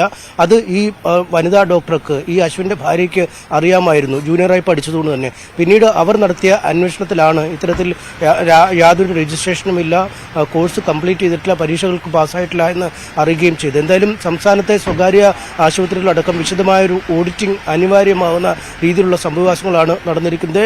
നിലവിൽ ആൾമാറാട്ടം, വഞ്ചന തുടങ്ങിയ കുറ്റങ്ങൾക്കാണ് ഇയാൾക്കെതിരെ കേസെടുത്തിരിക്കുന്നത്. ഒരുപക്ഷെ നരഹത്യ അടക്കമുള്ള കുറ്റങ്ങൾ കൂടി ഇനി ചേർക്കാൻ സാധ്യതയുണ്ട്. ഉച്ചതിരിഞ്ഞ് ഇയാളെ കോടതിയിൽ ഹാജരാക്കുമെന്നാണ് പോലീസ് അറിയിച്ചിരിക്കുന്നത്. റൈറ്റ്, MS അനീഷ് കുമാറാണ് വിവരങ്ങൾ നൽകിയത്. വ്യാജ ഡോക്ടർ അബു അബ്രഹാം ലൂക്കിന്റെ അറസ്റ്റിൽ ആശുപത്രി കോട്ടക്കടവിലെ TMH ആശുപത്രി രംഗത്തെത്തി. അബു അബ്രഹാം ലൂക്ക് ആശുപത്രിയിൽ നൽകിയത് മറ്റൊരു ഡോക്ടറുടെ രജിസ്ട്രേഷൻ നമ്പർ ആയിരുന്നുവെന്നാണ് മാനേജർ മനോജ് ന്യൂസ് 18നോട് പറഞ്ഞത്. കോഴിക്കോട്, മലപ്പുറം ജില്ലകളിലെ നിരവധി ആശുപത്രികളിൽ ഇയാൾ ഡോക്ടർ എന്ന വ്യാജേന ജോലി നോക്കിയിട്ടുണ്ട്. ചികിത്സയിൽ യാതൊരു സംശയവും ഇതുവരെ തോന്നിയിട്ടില്ല. ഇയാളെ തേടി രോഗികൾ ആശുപത്രിയിൽ എത്തിയിരുന്നുവെന്നും മാനേജർ പറയുന്നു. കോട്ടക്കടവ് TMH ആശുപത്രിയിൽ വ്യാജ ഡോക്ടർ ചികിത്സ നടത്തിയതിനെ തുടർന്ന് രോഗി മരിച്ചെന്ന ആരോപണവുമായി ഒരു ഡോക്ടർ തന്നെ രംഗത്തെത്തിയിരിക്കുന്നു. ഈ കേസിന്റെ അന്വേഷണവുമായി ബന്ധപ്പെട്ട് ഈ വ്യാജ ചികിത്സ നടത്തിയയാളെ പോലീസ് കസ്റ്റഡിയിലെടുക്കുകയും ചെയ്തിട്ടുണ്ട്. എന്തായാലും ആശുപത്രിയുടെ വിശദീകരണം എന്താണ് ഇക്കാര്യത്തിൽ നമുക്ക് മനസ്സിലാക്കാം. ആശുപത്രി മാനേജർ ശ്രീ മനോജ് നമ്മോടൊപ്പമുണ്ട്. അതീവ ഗുരുതരമായ ആരോപണമാണ് ഇപ്പോൾ വന്നിരിക്കുന്നത്. നിങ്ങളുടെ ആശുപത്രിയിൽ ഡോക്ടറായി ജോലി നോക്കിയിരുന്ന ആളെ അപ്പോൾ കസ്റ്റഡിയിൽ എടുത്തിട്ടുണ്ട് പോലീസ്. എന്താണ് ആശുപത്രിയുടെ ഒരു വിശദീകരണം? ഞങ്ങളത് ഈ ഡോക്ടർ കോഴിക്കോട് ജില്ലയിലും മലപ്പുറം ജില്ലയിലും വിവിധ ഹോസ്പിറ്റലുകളിൽ വർക്ക് പരിചയമുള്ള ആളുകളായിരുന്നു. അപ്പം ഞങ്ങളിത് ഈ ഏജൻസി അല്ലെങ്കിൽ ഏതെങ്കിലും ഒരു ഡോക്ടറെ കൊണ്ടാണ് ഈ ഓരോ ഡോക്ടറിങ്ങനെ വരുന്നത്. ഒന്നാമെന്ന് പറഞ്ഞാൽ നമ്മുടെ ഈ ഹോസ്പിറ്റലിൽ ആർമോസിന് കിട്ടാനുള്ള ഭയങ്കര ബുദ്ധിമുട്ടാണ്. അപ്പം നമ്മൾ മറ്റുള്ള പ്രൈവറ്റ് ഹോസ്പിറ്റലിലെ അവരെ അവസാന വർഷ വിദ്യാർത്ഥികളെയോ അങ്ങനെയൊക്കെയാണ് എല്ലാ മിക്ക ഹോസ്പിറ്റലുകൾ വരുന്നത്. പക്ഷെ ഞങ്ങൾ ഇത്തരം നല്ല ഡോക്ടേഴ്സിനെ വെച്ചിട്ടാണ് ഞങ്ങൾ ചെയ്യാറ്. നമ്മൾ അയാൾ വന്ന് കുറേ ഹോസ്പിറ്റലുകളിൽ നല്ല പ്രകടനം കാഴ്ചവെച്ച ആളാണ്. ഞങ്ങൾ ഇവിടെ തന്നെ സ്വന്തമായിട്ട് അയാൾക്കായിട്ട് പേഷ്യന്റ് കാത്തു നിൽക്കുന്നുണ്ട്. അപ്പോൾ അയാളിപ്പോൾ ആഴ്ചയിൽ 2 ദിവസം ഉണ്ടാവുക. ഈ 2 ദിവസം കാത്തു നിൽക്കുന്ന ഇയാളെ മാത്രം വരുമ്പോൾ കാത്തു നിൽക്കുന്ന പേഷ്യന്റ് ഉണ്ട്. ഇത്രയും നല്ല ഇതാളുണ്ടായി. അപ്പോൾ അയാൾ ഞങ്ങൾക്ക് രജിസ്റ്റർ നമ്പർ തന്നിരുന്നു. അപ്പോൾ ഇതൊക്കെ ഉണ്ടാവും. ഞങ്ങൾ ആ രജിസ്റ്റർ നമ്പർ അങ്ങനെ വെരിഫൈ ചെയ്യാനുള്ളൊരു സമയം ഞങ്ങൾക്ക് ആയില്ല. പക്ഷെ അത് ഞങ്ങളുടെ അടുത്തുള്ളൊരു തെറ്റാണ്. പക്ഷെ പിന്നെയാണ് ഇത് ഇങ്ങനത്തെ ഒരു പ്രശ്നം വരുന്നത്. അപ്പം ഇതിൽ അയാളെ കൂടുതൽ പഠിച്ചൊരു ഡോക്ടർ വന്നിട്ടാണ് ഇതൊരു പ്രശ്നമാക്കുന്നത്. അപ്പം ഞങ്ങൾ വെരിഫൈ നോക്കുമ്പോൾ ഞങ്ങൾ ഹോസ്പിറ്റലിൽ തന്നെ വഞ്ചിച്ച് എന്നുള്ള രീതിയിൽ ഞങ്ങൾക്ക് മനസ്സിലായത്. അത് അറിഞ്ഞ ഉടനെ തന്നെ ഞങ്ങൾ അവിടുന്ന് പുറത്താക്കി. പിന്നെ ഇയാളെ സപ്പോർട്ട് ചെയ്യില്ല. ഇയാളതിൽ ഇവിടുത്തെ ആളുകളോട് ചോദിച്ചാൽ തന്നെ ഇയാളെ നല്ല അഭിപ്രായങ്ങളാണ് ആളുകൾ പറയുന്നത്. എന്ത് അഭിപ്രായം പറഞ്ഞാൽ ഡിഗ്രി ഫൈനൽ ഇയർ എഴുതിയില്ല എന്നുള്ള ഒറ്റ ഇത് ഞങ്ങൾക്ക് മനസ്സിലാവുന്നുണ്ട്. അപ്പം ഞങ്ങളെ വഞ്ചിച്ചതെന്നുള്ളതാണ് ഞങ്ങൾ കുറ്റം ഉള്ളത്. 2 വർഷം പഠിച്ചിട്ടുള്ളൂ. അത് ഞങ്ങൾ അറിയില്ല. ഞങ്ങൾ ഈ ലേഡി വന്നിട്ട് ഞങ്ങളോട് പറയുമ്പോഴാണ് ഞങ്ങളിതൊക്കെ പിന്നെ മനസ്സിലാക്കുന്നത്. ഇപ്പം ഞങ്ങളെപ്പോലത്തെ ഇവിടെ അടുത്തുള്ള ഹോസ്പിറ്റലുകളൊക്കെ അയാൾ നിന്നുണ്ട്. ഇപ്പം ഇവിടെ തന്നെ ഇവിടെ അടുത്തുള്ള ഹോസ്പിറ്റലൊക്കെ നിന്നുണ്ട്. പക്ഷെ അവർക്കൊന്നും മനസ്സിലായില്ല. പക്ഷെ ഏതൊക്കെ ആശുപത്രിയിലുള്ള ജോലി ചെയ്തെന്നാണ് നിങ്ങളുടെ അവിടെ? അയാൾ ഞങ്ങളോട് പറഞ്ഞത് ഞങ്ങൾ മേലെ പുരക്കില്, പിന്നെ DMS ഹോസ്പിറ്റല് ചേളാരി, പിന്നെ ഇവിടെ അടുത്ത് വേറെ കോഴിക്കോട് ജില്ലയിൽ പിന്നെ കൊണ്ടോട്ടി ഹോസ്പിറ്റല് അങ്ങനെയൊക്കെ പറയുന്നുണ്ട്. അങ്ങനെ പറഞ്ഞിട്ടാണ് അന്ന് വന്നത്. പിന്നെ ഇപ്പോഴും ഈ അടുത്ത കാലത്ത് ഞങ്ങൾ 2 ദിവസം ബാക്കി ദിവസങ്ങളിൽ മൂപ്പര് പോകുന്നുണ്ട് എന്നാണ് ഞങ്ങൾക്ക് കിട്ടിയ റിപ്പോർട്ട്. ഏത് പേരിലാണ്, ആരുടെ രജിസ്റ്റർ നമ്പർ? അങ്ങനെ രജിസ്റ്റർ നമ്പർ എന്ന് പറഞ്ഞാൽ ഞങ്ങൾ പിന്നെ നോക്കുമ്പോൾ ഒരു അബു P. സേവ്യർ എന്നുള്ളൊരു ഡോക്ടറെ രജിസ്റ്റർ നമ്പറിലാണ് ഞങ്ങൾക്ക് അയാളൊരു സർട്ടിഫിക്കറ്റ് തന്നത്. സർട്ടിഫിക്കറ്റ് തന്നിരുന്നു? സർട്ടിഫിക്കറ്റിന് രജിസ്ട്രേഷൻ നമ്പറാണ് തന്നത്. പക്ഷെ TCMC അല്ല അത്. TCMC അല്ല. ഞങ്ങൾ ഈ ആർമോസിന് കിട്ടാനില്ലാത്തതുകൊണ്ട് നമ്മൾ വല്ലാതെ ഒരു ദിവസം നിൽക്കുന്ന ആളല്ലേ. അപ്പോൾ അതുകൊണ്ട് വല്ലാതെ ഇതിന്റെ മുകളിലാണ്ട് ചൂന്ന് പോരില്ല. മിക്ക ഹോസ്പിറ്റലിലും ചൂന്ന് മറ്റുള്ള ഡോക്ടർമാർക്കൊക്കെയാണെങ്കിൽ ഞങ്ങൾ ഒരു ഇന്റർവ്യൂ നടത്തുമ്പോൾ തന്നെ പേപ്പറൊക്കെ സെറ്റാക്കി വെച്ചിട്ട് ഞങ്ങൾ ഓരോരുത്തർക്കും ഓരോ ഫയൽ വെച്ചിട്ടാണ് ഞങ്ങൾ ചെയ്യാറ്. ഈ സാലറി കൊടുക്കുന്ന മറ്റുള്ള ഡോക്ടർമാർ പോലെ തന്നെ നല്ല ശമ്പളമാണോ കൊടുത്തിരുന്നത്, അതോ ശമ്പളത്തിൽ എന്തെങ്കിലും ഇളവുണ്ടായിരുന്നു? ഞങ്ങൾ ശമ്പളമായിട്ടൊന്നും കൊടുക്കാറില്ല. ഡെയിലി വേജസ് ആണ്. അത് വരിക, അത് എത്ര പൈസ വെച്ചാൽ അത് ഞാൻ TDS കട്ട് ചെയ്യുക, അതാണ് ഞങ്ങൾ ചെയ്യുന്നത്. ആ TDS കട്ട് ചെയ്ത് ആ മാസം TDS വരും. പിന്നെ മൂപ്പര് TDS കട്ട് ചെയ്യുമ്പോൾ ഒരു ഡോക്ടർ എന്നുള്ള രീതിയിൽ തന്നെ ഞങ്ങൾ TDS കട്ട് ചെയ്ത് ഞങ്ങൾ ടാക്സിൽ അടയ്ക്കാറുണ്ട്. അപ്പം നമുക്കൊരു സംശയം കുടുങ്ങുന്നുണ്ട്. അല്ലെങ്കിൽ അയാളുടെ ഭാഗത്തുനിന്ന് ഇതിന്റെ മുന്നേ എന്തെങ്കിലും ഒരു പിഴവോ അല്ലെങ്കിൽ മെഡിസിന്റെ കാര്യത്തിലോ ഒക്കെ നല്ല സ്റ്റാൻഡേർഡ് മെഡിസിൻ. പിന്നെ എന്ത് ഇയാളെ കുറേ ആളുകൾ ഇയാൾ രക്ഷിച്ചിട്ട് തന്നെ ഉണ്ട്. ചില അറ്റാക്കൊക്കെ ആയിട്ട് വന്നിട്ട് നല്ലത് ഫസ്റ്റ് എയ്ഡ് നല്ലോണം കൊടുത്തിട്ട് നല്ല ആംബുലൻസ് കൊണ്ടുപോയിട്ട് കുറേ ഹോസ്പിറ്റലിൽ കഴിച്ചിലായി പോയ ആളുകളുണ്ട്. അപ്പോൾ അവരൊക്കെ തന്നെ പറയുന്നുണ്ട് നല്ല ഡോക്ടറാണ്. അപ്പം എല്ലാവരും നല്ല ഡോക്ടർ അപ്പം എന്ന് പറയുമ്പോൾ ഉണ്ടാവുന്ന ഞങ്ങളൊരു ഇതുണ്ടല്ലോ, അതൊരു നിങ്ങൾക്ക് നല്ല ഡോക്ടറായിട്ടാണ് തോന്നിയത്? ഞങ്ങൾക്കും നല്ല ഡോക്ടറായിട്ടാണ്. വേറെ ഇയാളെ പറ്റിയിട്ട് ഒന്നും പറയില്ല. അപ്പം ഞങ്ങൾ 2 MD ഉണ്ട്. ഞങ്ങൾ MD ഡോക്ടർമാരുണ്ട്, പിന്നെ ഗൈനക്ക് ഉണ്ട്, പീഡിയാട്രീഷ്യൻ ഉണ്ട്. ഇവർക്കൊക്കെ ഇയാളെ പറ്റിയിട്ട് ഒരു എതിരഭിപ്രായം ഇല്ലായിരുന്നു. നല്ല ഡോക്ടറാണ്. ഞങ്ങളിപ്പോൾ MBBS കഴിഞ്ഞ് വരുന്ന ഇപ്പോൾ പുതുതായിട്ട് വരുന്ന അവരെക്കാളിലും ഭയങ്കര എക്സ്പീരിയൻസ് അയാൾക്കുള്ളത്.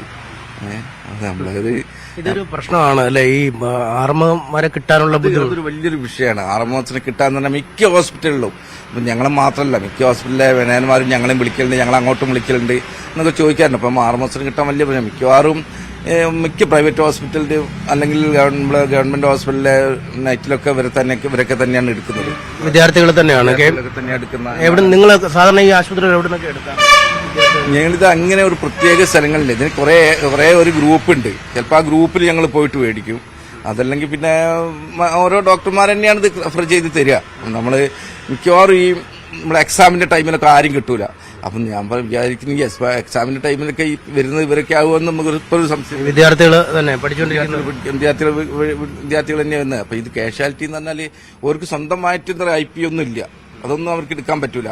അവർക്ക് നല്ല OP നോക്കുക, അപ്പോൾ ചെറിയ പനി ജലദോഷം അതിനുള്ള ഇതൊക്കെയാണ് അവർ ചെയ്യുന്നത്. പിന്നെ IP ആക്കേണ്ട പേഷ്യന്റ് അവർ ഒരു MD ആണെങ്കിൽ MD അല്ലെ വേറെ ഏതെങ്കിലും ഡിപ്പാർട്ട്മെന്റ് ആണ് അവരേക്ക് റെഫർ ചെയ്യുക. പക്ഷെ ഇതൊരു ശരിയല്ലാത്ത പ്രവർത്തനം തന്നെയാണെന്ന് നിങ്ങൾക്ക് വിശ്വാസം ഇപ്പൊ തോന്നുന്നില്ലേ? ഇത്തരം ആളുകളെ വിദ്യാർത്ഥികളെ വെച്ച് ഓടിച്ചു പോയത്. പക്ഷെ ഞങ്ങൾ വിദ്യാർത്ഥികളെ എന്നുള്ള രീതിയിൽ ഞങ്ങൾ വെക്കാറില്ല. ഞങ്ങൾ വിദ്യാർത്ഥികൾ തീരെ വെക്കാറില്ല. ഞങ്ങളെല്ലാം ഡോക്ടേഴ്സ് നല്ല ഓരോ പരിചയമുള്ള ഡോക്ടർമാരെ ഞങ്ങളെടുത്ത് വരാറ്. ഇനി ഇത് അറിഞ്ഞ ഉടനെ തന്നെ അയാൾ ഞങ്ങൾ പുറത്താക്കി. ഞങ്ങൾ ആകെ ആഴ്ചയിൽ 2 ദിവസം വിളിക്കുന്നത് അതും ഇല്ലാതെയാക്കി. ആശുപത്രിയുടെ അടുത്ത നടപടി എന്താണ്? മൂപ്പർക്കെതിരെ നടപടി എടുക്കാന്നുള്ളതാണ് ഞങ്ങളൊരു ലക്ഷ്യം. ഞങ്ങളെ വഞ്ചിച്ചാണല്ലോ. അല്ല, ആശുപത്രി മറുപടി വരില്ലേ പോലീസിനോടും സർക്കാരിനോടും ഒക്കെ? മറുപടി പറയേണ്ടി വരും. അത് നമുക്ക് നോക്കാം, അത്രയേ ഉള്ളൂ. പിഴവ് സമ്മതിക്കുന്നു അല്ലെ? ഞങ്ങള് സർട്ടിഫിക്കറ്റിന്റെ ഒരു പിഴവ് ഞങ്ങൾ സമ്മതിക്കുന്നുണ്ട്.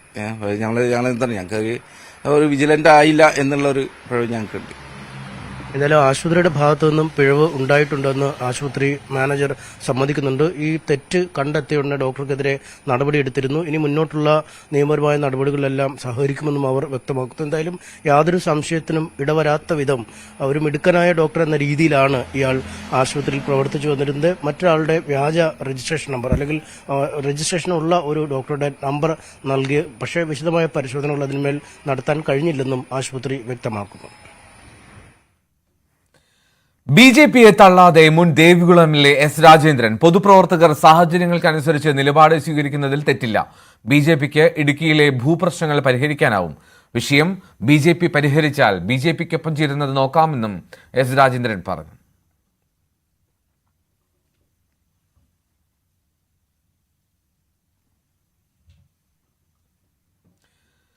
നടൻ രജനീകാന്ത് ചെന്നൈയിലെ സ്വകാര്യ ആശുപത്രിയിൽ ചികിത്സയിലാണ്. തിങ്കളാഴ്ച അർദ്ധരാത്രിയോടുകൂടിയാണ് 73കാരനായിട്ടുള്ള രജനീകാന്തിനെ ആശുപത്രിയിൽ പ്രവേശിപ്പിച്ചത്.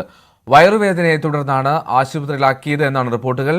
രജനീകാന്തിന്റെ ആരോഗ്യനില തൃപ്തികരമാണ് എന്നാണ് വിവരം. വാർത്ത പ്രചരിച്ചതിനെ തുടർന്ന് എത്രയും വേഗം സുഖം പ്രാപിക്കട്ടെ എന്ന പ്രാർത്ഥനകളുമായി ആരാധകർ രംഗത്തെത്തി. ആരോഗ്യനിലയിൽ ആശങ്കപ്പെടേണ്ട സാഹചര്യമില്ല എന്ന് ഭാര്യ ലത ന്യൂസ് 18 പ്രതികരിച്ചു. 56 വർഷം മുമ്പ് വിമാനാപകടത്തിൽ മരിച്ച സൈനികന്റെ മൃതദേഹാവശിഷ്ടം നാട്ടിലെത്തിക്കുന്ന കാര്യത്തിൽ ഇന്ന് തീരുമാനമുണ്ടാകും. പത്തനംതിട്ട ഇലന്തൂർ ഓടാലിൽ വീട്ടിൽ തോമസ് ചെറിയാന്റെ മൃതദേഹമാണ് സൈന്യത്തിന് ലഭിച്ചത്.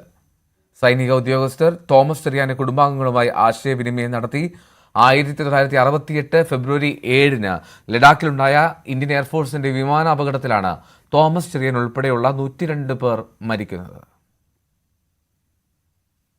1968 ഫെബ്രുവരി 7 സൈനിക വിമാന അപകടത്തിലാണ് പത്തനംതിട്ട ഇലന്തൂർ സ്വദേശിയായ തോമസ് ചെറിയാൻ മരണമടയുന്നത്. തോമസ് ചെറിയാനോടൊപ്പം തന്നെ ഈ സൈനിക വിമാനത്തിൽ 102 പേരാണ് ഉണ്ടായിരുന്നത്. പൂർണ്ണമായും എല്ലാവരും ഈ അപകടത്തിൽ മരണപ്പെട്ടു. എന്തായാലും അതിനുശേഷം തോമസ് ചെറിയാനെ അതുപോലെ തന്നെ മറ്റുള്ളവരുടെയൊക്കെ മൃതദേഹങ്ങൾ കണ്ടെത്തുന്നതിന് വലിയ ശ്രമമാണ് സൈനിക ഉദ്യോഗസ്ഥരുടെ ഭാഗത്തു നിന്നുണ്ടായത്. പക്ഷേ ദുർഘടമായ ലഡാക്കിലെ മഞ്ഞുമലയിലാണ് വിമാനം തകർന്നു വീണത്. അതുകൊണ്ട് തന്നെ മൃതദേഹ അവശിഷ്ടങ്ങൾ കണ്ടെത്തുന്നതിന് ഏറെ ബുദ്ധിമുട്ടുകൾ അനുഭവിക്കേണ്ടി വന്നു. എന്തായാലും ഇപ്പോൾ ഈ 22 വയസ്സുള്ള സമയത്താണ് തോമസ് ചെറിയാൻ ഈ സൈനിക ജോലിയിൽ പ്രവേശിക്കുന്നത്. അതിനുശേഷം പരിശീലനം പൂർത്തിയാക്കി ഡ്യൂട്ടിക്കായി പോകുന്ന സമയത്താണ് ഈ അപകടമുണ്ടായത്. 56 വർഷങ്ങളാണ് പിന്നിട്ടതിന് ശേഷമാണ് ഇപ്പോൾ ഇലന്തൂർ സ്വദേശിയായ തോമസ് ചെറിയാന്റെ മൃതദേഹം കണ്ടെത്തുന്നത്. 22 വയസ്സ് മാത്രമായിരുന്നു ഈ അപകടം ഉണ്ടായിരുന്ന സമയത്ത് തോമസ് ചെറിയാൻ ഉണ്ടായിരുന്നത്. എന്തായാലും 56 വർഷങ്ങൾക്ക് ശേഷം അദ്ദേഹത്തിന്റെ മൃതദേഹ അവശിഷ്ടങ്ങൾ കണ്ടെത്തിയിരിക്കുന്നു. അതോടൊപ്പം തന്നെ 4 മൃതദേഹം കൂടി ഈ സൈനിക ഉദ്യോഗസ്ഥർ ലഡാക്കിൽ നിന്നും കണ്ടെത്തിയിട്ടുണ്ട്. അതിൽ ഒരു മൃതദേഹം തിരിച്ചറിഞ്ഞിട്ടില്ല.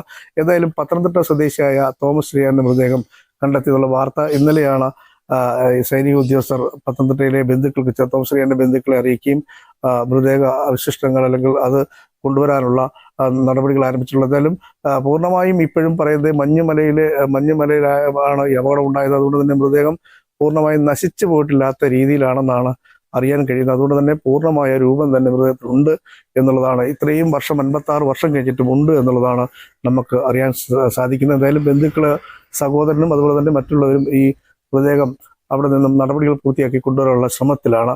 സൈനിക വൃത്തങ്ങൾ അവരെ ബന്ധുക്കളെ അറിയിച്ചിട്ടുണ്ട്. എന്തായാലും നാട്ടിലുടൻ തന്നെ മൃതദേഹം എത്തിക്കും. റൈറ്റ്. പീഡന പരാതിയിൽ നടൻ നിവിൻ പോളിയെ ചോദ്യം ചെയ്തു. പ്രത്യേക അന്വേഷണ സംഘമാണ് ചോദ്യം ചെയ്തത്. ഗൂഢാലോചനയാണ് എന്ന് നിവിൻ പോളിയുടെ പരാതിയിൽ മൊഴിയെടുത്തു. നവമി ദിനേശ് ചേരുന്നു. നവമി, എപ്പോഴായിരുന്നു ചോദ്യം ചെയ്യൽ? എൽദോ, നിവിൻ പോളിയുടെ അഭിഭാഷകനുമായി ബന്ധപ്പെട്ടപ്പോൾ 2 ദിവസം മുൻപാണ് പ്രത്യേക അന്വേഷണ സംഘം നിവിൻ പോളിയെ ചോദ്യം ചെയ്യുകയും ഒപ്പം മൊഴിയെടുക്കലും നടത്തിയതായി അറിയുന്നത്.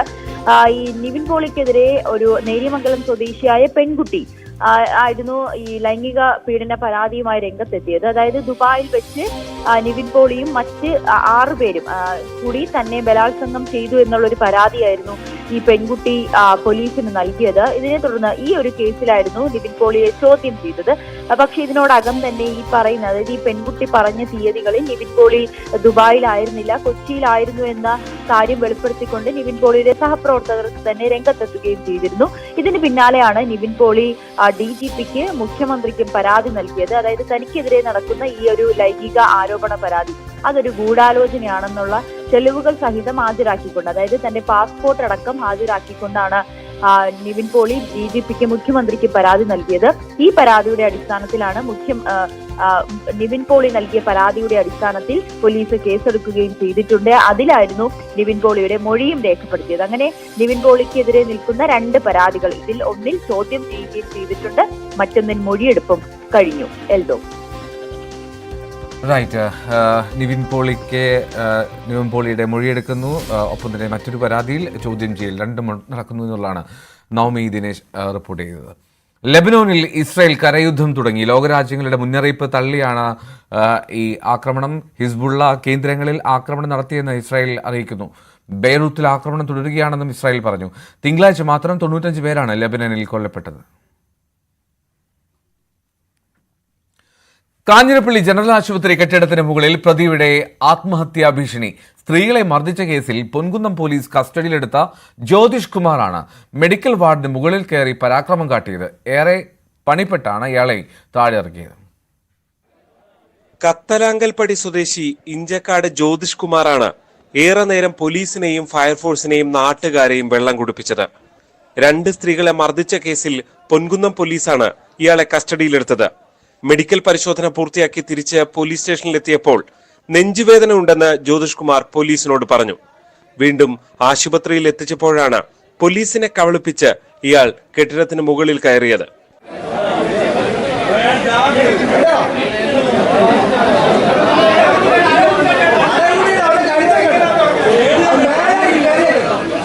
ഫയർഫോഴ്സ് യൂണിറ്റ് ഉൾപ്പെടെ എത്തിയ എല്ലാ സന്നാഹങ്ങളും ഒരുക്കി. വലിയ ഏണി വെച്ച് താഴെയിറക്കാൻ ശ്രമം നടത്തുന്നതിനിടെ ഫോൺ വേണമെന്ന് ഇയാൾ ആവശ്യപ്പെടുകയായിരുന്നു. ഇത് നൽകാനെന്ന വ്യാജേന മുകളിൽ കയറിയ ഉദ്യോഗസ്ഥരാണ് ജ്യോതിഷ് കുമാറിനെ കീഴ്പ്പെടുത്തിയത്. താൻ തെറ്റ് ചെയ്തിട്ടില്ല എന്നാണ് ജ്യോതിഷിന്റെ വാദം. ന്യൂസ് 18 കോട്ടയം. തൃശൂർ പെരിങ്ങോട്ടുകരയിൽ വിദ്യാർത്ഥിനിയെ ക്ലാസ് മുറിക്കുള്ളിൽ പൂട്ടിയിട്ട സംഭവത്തിൽ പ്രധാന അധ്യാപികയ്ക്ക് suspension. Peringottukara saint Seraphic convent സ്കൂളിലെ പ്രധാന അധ്യാപിക സിസ്റ്റർ ടെസിൻ ജോസഫിനെയാണ് അന്വേഷണ വിധേയമായി സസ്പെൻഡ് ചെയ്തത്. സെറിബ്രൽ പാൾസി ബാധിച്ച 10ാം ക്ലാസ് വിദ്യാർത്ഥിനിയെ ക്ലാസ് മുറിയിൽ പൂട്ടിയിട്ടതായി ജില്ലാ വിദ്യാഭ്യാസ ഓഫീസർ നടത്തിയ അന്വേഷണത്തിൽ കണ്ടെത്തിയിരുന്നു. കഴിഞ്ഞ തിങ്കളാഴ്ചയാണ് വിദ്യാർത്ഥിനിയെ സ്കൂളിൽ പൂട്ടിയിട്ടെന്ന് മാതാപിതാക്കൾ പരാതിപ്പെട്ടത്. പരാതിക്ക് പിന്നാലെ ഉന്നത വിദ്യാഭ്യാസ മന്ത്രി ഡോക്ടർ ആർ ബിന്ദുവും ഈ വിഷയത്തിൽ ഇടപെട്ടിരുന്നു. ആത്മഹത്യ ചെയ്ത വൈക്കം AEO ശ്യാംകുമാർ വിഷം കഴിച്ചിരുന്നുവെന്ന് പോസ്റ്റ്മോർട്ടം റിപ്പോർട്ട്. വിഷം കഴിച്ചതിനു ശേഷമാണ് പുഴയിലേക്ക് ചാടിയത് എന്നാണ് പോലീസിന്റെ കണ്ടെത്തൽ. ജോലി സമ്മർദ്ദമാണ് ആത്മഹത്യയിലേക്ക് നയിച്ചത് എന്നാണ് പ്രാഥമിക നിഗമനം. മറ്റു കാരണങ്ങളുണ്ടോ എന്നും പോലീസ് അന്വേഷിക്കുന്നുണ്ട്. കർണാടകയിലെ ഷിരൂരിൽ മണ്ണിടിച്ചിലിൽ കാണാതായവർക്ക് വേണ്ടിയുള്ള തെരച്ചിലിൽ ഗംഗാവലി പുഴയിൽ നിന്ന് 2 മനുഷ്യ അസ്ഥികൾ കണ്ടെത്തി.